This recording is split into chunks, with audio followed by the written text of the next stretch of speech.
વાર્તાઓ કે જે નિર્દોષ મનોરંજનનું કામ કરતી અત્યારે એવી વાર્તાઓ ભૂલાતી જાય છે. એમ છતાં એક વર્ગ છે કે જેને આવી જૂની વાર્તાઓ સાંભળવામાં રસ છે.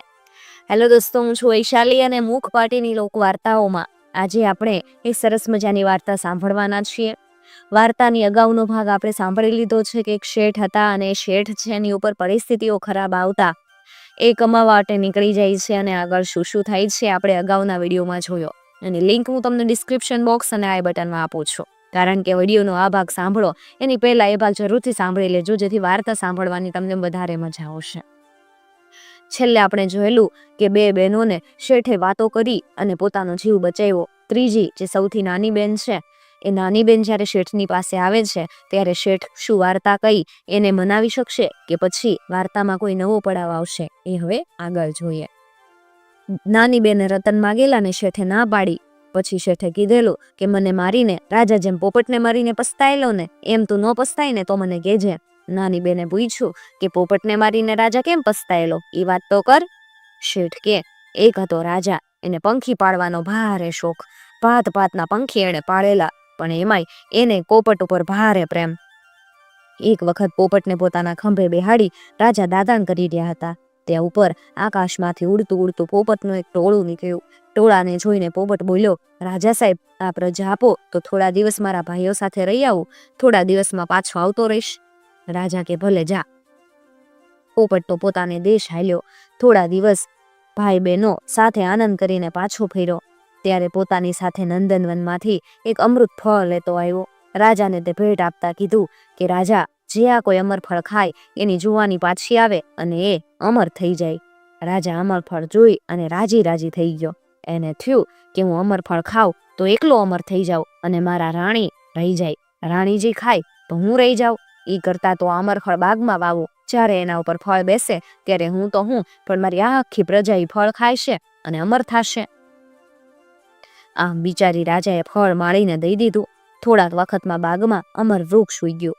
ઝાડને રૂપેરી ડાળીઓ ને સોનેરી પાન ઝૂલવા લાગ્યા. થોડા દિવસ બાદ ઝાડ ઉપર મોતી જેવા ફૂલ પણ બેઠા. ભગવાનને કરવું ને એક દિવસ એક નાગ ઝાડ ઉપર ચડ્યો અને એક ફળ ઉપર દાઢ ભરાવીને નીચે પાડ્યું. માળીએ સવારે આવીને જોયું તો એક ફળ પાકીને નીચે પડેલું. ફળ લાવીને એણે રાજા સામે ધર્યું. રાજા તો બહુ રાજી થયો, પણ એને થયું કે આ તો પેલું ફળ રાજ પુરોહિતને ભેટ આપું. આમ વિચારી રાજાએ અમર ફળ પુરોહિતને ઘરે મોકલી દીધું. પુરોહિતના ઘરમાં બે જ જણા, પુરોહિત અને એના પત્ની, બંને ઘડા થયેલા. આથી એમણે વિચાર કર્યો કે બંને જણા ખાઈએ. આમ વિચારી અમરફળના બે કટકા કર્યા. ત્યાં તો એમનો કૂતરો આવી ગયો. પુરોહિતે એક નાનકડો કટકો કૂતરાને નાખ્યો. જેવો કૂતરાએ કટકો ખાધો કે એ એક બાજુ જઈને પડ્યો ને ઘડીકમાં મરી ગયો. દોડતો દોડતો પુરોહિત રાજા પાસે ગયો. બધી વાત કરી. રાજાજી, આ તો અમરફળ કે ઝેર ફળ? રાજાને વિશ્વાસ ન બેઠો. એણે એનો બીજો કટકો કરી પોતાને હાથે બીજા કૂતરાને નાખ્યો. જેવો કૂતરાએ કટકો મોઢામાં નાખ્યો કે કૂતરો એક બાજુ દડી પડ્યો ને ઘડીકમાં મરી ગયો. રાજાને પોપટ ઉપર બહુ ખીચ ચડી. એને થયું કે પોપટે કુટુંબીઓને મળી અને મને મારી નાખવા પેતરો રચેલો. મને મારીને એને પાછા હાલ્યું જવું હશે. તરત એણે પોપટને પિંજરામાંથી કાઢી અને ડોક મળી નાખી. રાજાએ પેલા ઝાડ આસપાસ કાંટાની વાડ કરાવી નાખી. પેરો મુકાવી એ ઝાડના ફળ કોઈ ખાઈ ન જાય એની દાંડી પીટાવી દીધી. હવે એ શહેરમાં એક કુંભારને કુંભારણ રે. કુંભાર ભારે તીખો, જ્યારે હોય ત્યારે કુંભારણને માર્યા કરે. એક રાતે બંને વચ્ચે ભારે કજિયો થયો. કુંભારણ ઘરમાંથી ભાગી ગઈ. કુંભારણને થયું કે આ કરતા તો પેલું ઝેરી ફળ ખાય અને હંમેશને માટે મરી જાવ તો માથાકૂટ મટે. છાની માની કુંભારણ બાગમાં પહોંચી હળવેકથી એક ફળ તોડીને ખાઈ ગઈ. પાછા ફરતા અવાજ થઈ ગયો ને પહેરેગીરો દોડતા આવ્યા. આવીને જોવે તો એક 16 વર્ષની સુંદરી ઉભેલી. પહેરેગીરો એને પકડી લીધી અને લઈ અને રાજા પાસે લઈ ગયા. રાજા પૂછે કે સુંદરી, તમે કોણ છો? ડેણ છો, ડાકણ છો કે અપ્સરા છો? સુંદરી કે અરે મહારાજ, હું તો તમારા ગામની તે બુથલી કુંભારણ. રાતે કુંભારે મને મારીને એટલે હું ઝેરી ફળ ખાવા બગીચે ગઈ હતી. ક્યાં 18 અંગ વાંકા વાળી ગયેલી અને 60 વર્ષની બુથલી કુંભારણ અને ક્યાં આ 16 વર્ષની સુંદરી? રાજા કે ખોટી વાત, તારી વાતનો કોઈ પુરાવો? કુંભારણ ઘરની બધી વાત કહેવા લાગી. છેવટે કીધું કે હજી ન માનતા હો ને તો મારા ચૂલાની પાછળ પદાવી જોવો. ત્યાંથી એક ડાબલીમાં 25 રૂપિયા નીકળે તો માનજો કે હું બુધલી. રાજાએ ચૂલો ખોદાવી જોયો તો 25 રૂપિયા નીકળ્યા. રાજાએ તરત એક બીજું ફળ મંગાવ્યું, કુંભારને ખવડાવ્યું અને ખાતા વેત કુંભારે 20 વર્ષનો જુવાન થઈ ગયો. આ પછી અમરખળ ખાઈ ખાઈ અને રાજા રાણી એની આખી પ્રજા અમર થઈ ગઈ. પણ જ્યાં સુધી રાજા જીવો ત્યાં સુધી પોતાના પોપટને યાદ કરતો રહ્યો, પસ્તાતો રહ્યો. માટે હે ધુતારાની દીકરી, મને મારીને તું હંમેશા પસ્તાઈશ, એ તું યાદ રાખજે. છોકરી કે મારે તમને મારવા નથી, મારે તો રતન જોઈએ. શેઠ કે મારવો હોય તો મારી નાખ, ને એક વાત મને કે આ બધા પાપના કામ કરે એમાં તારા ઘરના માણસો ભાગીદાર તો છે ને? છોકરી કે એ તો હોય જ ને, હું ક્યાં મારા એકલાના પેટ માટે કરો. શેઠ કે તું એકવાર પૂછી તો જો. છોકરીએ જઈને માને પૂછ્યું, એમાં આ બધા પાપના કામની હું ભાગીદાર, એમાં તું ભાગીદાર કે નહીં? ડોશી કે દીકરી જે કરે એ ભોગવે, મારે ને પાપને હું લાગે વળગે. આ પછી છોકરીએ એક એક પછી ઘરના બધાને પૂછી જોયું, બધા એક જ જવાબ આપ્યો. છોકરીએ પાછા આવીને શેઠને કીધું કે તમે મારી આંખો ઉઘાડી, મારે આવા પાપના કામ હવે નથી કરવા. તમે મારા પતિદેવને, હું તમારી અર્ધાંગના, હાલો અહીંયાથી કંઈક ભાગી જાય. બચવાનો આ એક સારો મોકો જોઈ અને શેઠ ધુતારાની છોકરી હારે હાલી નીકળ્યા. રસ્તામાં ધુતારાની છોકરી શેઠના લાલન પાલન કરતી આવે ને હૈયાના હેઠ ઢોળતી આવે. શેઠને પણ એના ઉપર ભાવ બંધાઈ ગયો. હવે હાલતા હાલતા હાલતા એક શહેરમાં પહોંચી ગયા. એવો શહેરની બહાર એક બગીચામાં ઉતર્યા. બંનેને ભૂખ લાગેલી, પણ આટો દાળ લાવે ક્યાંથી? ધુતારાની દીકરી કે મારી પાસે બીજું તો કાંઈ નથી, પણ મારી આ ચોળી લઈ જાવ, એના ઠીક ઠીક પૈસા આવશે, એ વેચીને ખાવાનું લઈ આવો. શેઠ તો ચોળી લઈને શહેરમાં ગયા. એક વેપારીને ચોળી બતાવી. વેપારીને થયું કે આ ચોળી આટલી સુંદર, ત્યારે એની પહેરવા વાળી કેવી સુંદર હશે. ગમે એમ કરીને એને હાથ તો કરવી જ જોઈએ. આમ વિચારીને શેઠને પૂછ્યું, એકલા જ છો કે કોઈ હારે? શેઠ કે મારી સ્ત્રી હારે જ છે, શહેરની બહાર બગીચામાં ઉતર્યા છીએ અમે. વેપારી કે ચોળી બહુ કિંમતી, એના મૂલ કરતા વાર લાગશે, માટે બેહો. શેઠ દુકાનમાં બેઠા ત્યાં વેપારી પાછલે બાણેથી એક વેલ તૈયાર કરી અને ધુતારાની દીકરી પાસે પહોંચ્યો. જઈને કે શેઠ તો અમારા માસિયાઈ થાય, એ ઘરે બેઠા તમને તેડવા વેલ મોકલી. ધુતારાની દીકરી વેલમાં બેહી ગઈ. વેપારીએ લાવીને એને પોતાના ઘેર હાથમી મેળીએ ચડાવી દીધી. અને આ બાજુ વેપારીએ આવીને શેઠને ચોળી અને પાછી આપી અને કે ચોળી હાવ નકલી, અમારે નથી લેવી. શેઠ ત્યાંથી ચૂપચાપ હાલી નીકળ્યા. થોડીક વાર થઈ કે વેપારી હાથમી મેળીએ ધુતારાની દીકરી પાસે પહોંચ્યો. હાથ લાંબા કરીને કે આજથી તું મારી શેઠાણી ને હું તારો શેઠ. ધુતારાની દીકરી બધું સમજી ગઈ. ઈ કે તમે મારા શેઠ હાચા, પણ મને દારૂ પીવાની ટેવ છે, થોડોક મંગાવી ગયો ને. વેપારીએ તરત 2 સીસા દારૂ મંગાવ્યો. ધુતારાની દીકરી પોતે ટીપું પીતી ગઈ અને શેઠને વાલ દેખાડી અને પ્યાલો પ્યાલો દારૂ પાતી ગઈ. થોડીક વાર થઈ ત્યાં વેપારી દારૂના ખેનમાં ચકચૂર થઈને એક બાજુ ઢળી પડ્યો. તરત ધુતારાની દીકરીએ એનો પોશાક ઉતારી પોતે ચડાવી લીધો અને હવેલીની બહાર નીકળી ગઈ. હવે અધરાતનો સમય. ધુતારાની દીકરી એકલી હાલી જાય. કોટવાળ રોન ફરવા નીકળ્યા. કોટવાળે પડકાર કર્યો, કોણે? અને ધુતારાની દીકરીએ કીધું, જરા અહીંયા આવો. જેવો કોટવાળ પાસે આવ્યો કે આંખનો મિચકારો કરી અને ધુતારાની દીકરીએ એના ગાલ ઉપર ધડ દેતોકને તમાચો લગાવી દીધો. કોટવાળ એનું રૂપ જોઈને દીવાનો થઈ ગયો અને બૂમો મારવા લાગ્યો, હાય હાય, તમાચો મારીને ગઈ ક્યાં, ગઈ ક્યાં? ધુતારાની દીકરી હસતી હસતી ત્યાંથી રવાના થઈ ગઈ. પેલી બાજુ શેઠ ચોળી લઈને બગીચે પાછા ફેર્યા. જોવે તો ધુતારાની દીકરી નથી. હમણાં આવશે, હમણાં આવશે એમ વાટ જોતા શેઠ બેઠા. હાંજ પડી પણ ધુતારાની દીકરી ન દેખાય, એટલે એના વિયોગમાં ઈ પાગલ થઈ ગયા ને મીડા બૂમો પાડવા, હાય હાય, ચોળી દઈને ગઈ ક્યાં, ગઈ ક્યાં? સવારે પેલા વેપારી નશો ઉતર્યો, એનું મગજ ફરી ગયેલું.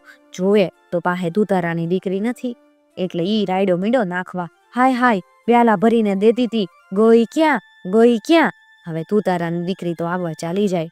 શહેરને દરવાજે એક તંબોળીની દુકાન. તંબોળી એનું રૂપ જોઈને નટું થઈ ગયો. બોલાવીને કે બસ મારા હાથનું પાન ખાતા જાવ. જેવું તંબોળીએ પાન ધર્યું કે ધુતારાની દીકરીએ પાન મોઢામાં નાખતા એને તમાચો લગાવી દીધો. તંબોળી બૂમો પાડવા માંડ્યો, હાય હાય, પાન ખાઈને ગઈ ક્યાં, ગઈ ક્યાં? હવે ધુતારાની દીકરી બગીચે ગઈ તો ને શેઠ ન મળે. શેઠ તો પાગલ થઈને ત્યાંથી હાલી નીકળેલા. ધુતારાની દીકરી શેઠની શોધમાં આગળ હાલી નીકળી. હાલતી હાલતી હાલતી એ તો બીજા શહેરમાં પહોંચી ગઈ. હવે આ શહેરનો રાજા આગલી રાતે જ મરી ગયેલો. એને કોઈ સંતાન નહીં. મરતા મરતા એ કહી ગયેલો કે આવતી સવારે જે કોઈ પેલો મુસાફર શહેરમાં પગ મૂકે એને ગાદીએ બેહાડજો. નસીબ સંજોગે ધુતારાની દીકરી શાહુકારના પોશાકમાં સૌથી પ્રથમ ત્યાં આવી. એને રાજગાદી ઉપર બેહાડવામાં આવી. ધુતારાની દીકરી મહેલને ઝરૂખે બેઠી બેઠી શેઠની રાહ જોવે. ત્યાં તો પેલો તંબોળી પાન ખાઈને ગઈ ક્યાં તે બોલતો નીકળ્યો. તુતારાની દીકરીએ પહેરેગીરોને હુકમ દઈ દીધો કે ગામમાં બહારથી જેટલા ગાંડા આવે એને મારી પાસે લઈ આવવાના. પહેરેગીરો તંબોળીને એની પાસે લઈ ગયા. તુતારાની દીકરીએ એને 5 કોડા બતાવ્યા કે તરત એનું મગજ ઠેકાણે આવી ગયો. બીજે દિવસે કોટવાળ હમણાં ગઈ ક્યાં એમ કેતો આવી ગયો. એને 5 કોડા મારીને ઠેકાણે લાવી દીધો. ત્રીજે દિવસે વેપારી આવ્યો. સૂદ સાન છે નહીં, પ્યાલા ભરી ભરી દેતી હતી.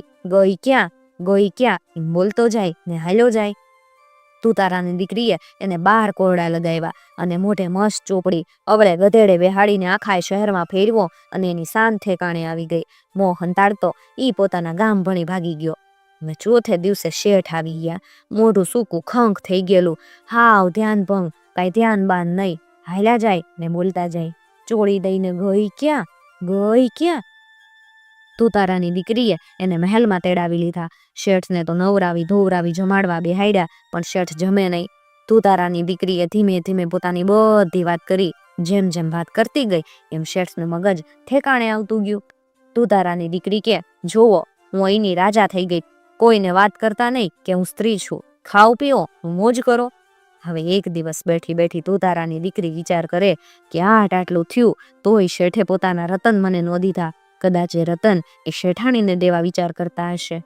મને તો હવે રાજપાટ મળી ગયું, મારે રતનને શું કરવા, ભલે ને શેઠાણી ના આપે. આમ વિચારી એણે શેઠને એક દિવસ કીધું કે તમે કેટલા વર્ષથી ઘરે નીકળ્યા, જાઓ બાળ બચ્ચાને વળી આવો, એ તમારી કેટલી રાહ જોતા હશે. શેઠ કે ભલે હું જાઉં. હવે તુતારાની દીકરીએ શેઠાણી માટે અનેક ભેટ સોદાગો આપી અને બીજે દિવસે પોતાને ઘરે જવા શેઠ રવાના થયા. કેટલાય વર્ષે મતા શેઠાણી અને બાળ બચ્ચા રાજીના રેડ થઈ ગયા. શેઠે તુતારાની દીકરીએ આપેલા ઘરેણા ગાંઠાને લુગડા લત્તા આપતા શેઠાણીને બાળકો તો ખુશખુશાલ થઈ ગયા. હીર જુએ ને ચીર ભૂલે, ચીર જુએ ને હાર જુએ ને માળા ભૂલે. સૌથી છેલ્લે શેઠે પોતાનો સાથા ચીરી 2 રતન શેઠાણીને દઈ દીધા, પણ હીર ચીર અને હાર માળામાં ગૂંચવાઈ ગયેલ શેઠાણીને આગળમાં નહીં. એને મામૂલી પાચિકા સમજી અને પાનદાનીમાં મૂકી દીધા. હાંજે પડખે રહેતી બુઢી સાધુડી શેઠાણી પાસે બેસવા આવી. શેઠાણીએ પૂછવા લાગી, હે બેન, શેઠ ઘણે દિવસે ઘરે આવ્યા ત્યારે ઠીક કમાઈ લાવ્યા હશે નહીં? શેઠાણી ખીજાઈને, કમાણી જોવો ને 2 પાચિકા લાવ્યાસ એમ કહી પેલા રતન સાધુડીની પાસે મૂક્યા. સાધુડી સમજી ગઈ કે આ તો સાચા રતન, લાખનું એક. એણે આડાવડા હાથ કરી અને પોતાને ગળેથી છોડી નકલી રતન મૂકી દીધા અને સાચા રતન લઈ લીધા. એક દિવસ શેઠાણી શેઠને કે કેટલાય વર્ષ પર દેશ ગાળી આવ્યા, પણ આ હીરચીર વગર બીજી કઈ કમાણી તો નથી કરી. શેઠ કે પેલા રતન ક્યાં? શેઠાણીએ લાવીને રતન આપ્યા. જોઈને શેઠ કે આ તો નકલી રતન છે, મેં આપેલા સાચા રતન ક્યાં? શેઠાણી સાચા રતન ક્યાંથી કાઢે? શેઠનું મગજ ફરી ગયું, બૂમો પાડવા લાગ્યા, સાચા રતન ક્યાં ગયા? આ બાજુ તુતારાની દીકરી શેઠની રાહ જોયા કરે. રાહ જોતા 6 મહિના વીતી ગયા તોય શેઠ પાછા ન ફર્યા. આથી રાજપાટ પ્રધાનને સોંપી એ શેઠના ગામ તરફ હાલી. પૂછતી શેઠને ગામ આવી પહોંચી. દરવાજામાં પગ મૂકતા જ શેઠ આમાં મળ્યા. દી કે દિશાનું ભાન નથી. ચકળ વકળ આંખો કરતા શેઠ બૂમો મારતા જાય, સાચા રતન ક્યાં ગયા? તુતારાની દીકરીએ વિચાર કર્યો કે ગમે એમ શેઠ પાસેથી કોઈ રતન ચોરી ગયું લાગે. રતન પાછા હાથમાં દેખે તો શેઠનું મગજ ઠેકાણે આવી જાય, એનો પત્તો મેળવવો જોઈએ. આમ વિચારી અને એણે એક સાધુડીનું રૂપ લીધું. માથે છટા ઝૂલે, હાથમાં બેરખા લટકે અને સાધુડી શહેરમાં ભટકે. પણ જુવાન સાધુડીના શાહરૂપ એને જોઈને જુવાનડા કે મને પરણ. પણ બુઢિયા કે મને પરણ. સાધુડી કે રોજ 2 સાચા રતન આપે એને પરણું. પહેલે બુઢી સાધુડીને એક જુવાન દીકરો. એણે આ જુવાન સાધુડીને જોઈ એને થયું કે આને મારા દીકરા હારે પરણાવું. જઈને એણે વાત કરી. જુવાન સાધુડી કે 2 સાચા રતન આપો તો ઘડી પરણું. બુઢી કે ભલે. બુઢીએ વિચાર કર્યો કે પહેલે દિવસ 2 રતન આપી દઈશ, 4 ફેરા ફરી લે પછી ક્યાં જવાની. જઈને એણે જુવાન સાધુડીને 2 રતન દઈ દીધા. રાતનો વખત થયો. તુતારાની દીકરી પાછલે બાણેથી નીકળી ગઈ. જઈને એણે જેવા રતન શેઠને મૂક્યા હાથમાં એટલે સાચા રતન બતાવ્યા એ શેઠનું ગાંડા પણ વયું ગયું. તરત એ તુતારાની દીકરીને ઓળખી ગયો અને પૂછવા લાગ્યો કે તું અહીંયા ક્યાંથી? તુતારાની દીકરી કે બસ આટલી જ ઓળખાણ રાખીને. કે તરત પાછો વળી નીકળીશ અને હજુ આવો જ છો. રતન મને દેખાડ્યાય નહીં અને અહીં આવીને ગુમાવી બેઠા ને. હું નો આવી હોત તો રતન ક્યાંથી મેળવત?